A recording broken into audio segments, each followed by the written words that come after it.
তো বন্ধুরা, তোমরা সবাই জানি অধীর আগ্রহে বসে আছো। এমন একটা টিপস তোমাদের আজকে দেব। মহাষষ্ঠীর সবাইকে শুভেচ্ছা রইলো।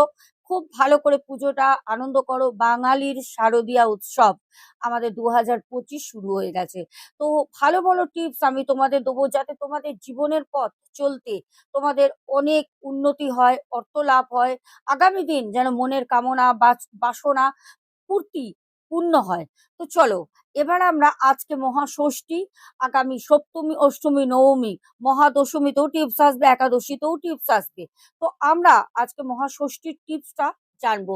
তোমরা সবাই জানো, প্রমাণ দিয়ে দিয়ে আমি তোমাদেরকে জানিয়ে দিই যে নিজের মুখে যারা ভয়েস করে পাঠায়, এমনকি ফেস টু ফেস যে দিদিভাইয়ের বাড়িতে গেছিলাম, সেই দিদিভাইও কিন্তু যেটা লোন ছিল, লোনের আমি কিন্তু যে রেমেডিটা দিয়েছিলাম পরে কিন্তু দিদিভাই লোন পেয়েছেন।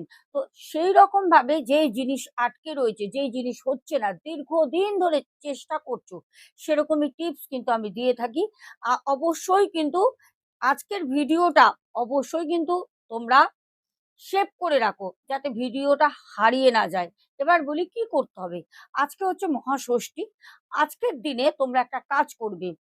এখন দিনের বেলা ভিডিওটা পোস্ট করছি, তোমরা নিজেরাও করো, তোমাদের আত্মীয় পরিজন প্রিয়জনকেও সাহায্য করো, যাতে তাদেরও ভালো হয়, পুণ্যি করো।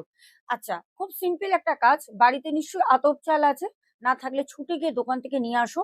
বেশি না, 50 গ্রাম আতপ চাল আর 50 মিছরি একসঙ্গে জল দিয়ে, গঙ্গার জলে তিনটে জিনিস একসঙ্গে ভিজিয়ে রাখো। পেতলের পাত্রর মধ্যে তিনটেকে ভিজিয়ে রেখে সেটাকে সন্ধ্যাবেলা নিয়ে গিয়ে অশ্বত্থ গাছের গোড়ায় ঢেলে নমস্কার করে, পেছনে ফিরে তাকাবে না, ওখান থেকে কিন্তু নমস্কার করবে, যখন তখন মনের কামনা বাসনা যা আছে, আটকে থাকা কাজ সব বলে করে ওখান থেকে চলে আসো, পেছনে ফিরে তাকাবে না। এইটা করো, 1 মাসের মধ্যে ফল পাবে। টাটা।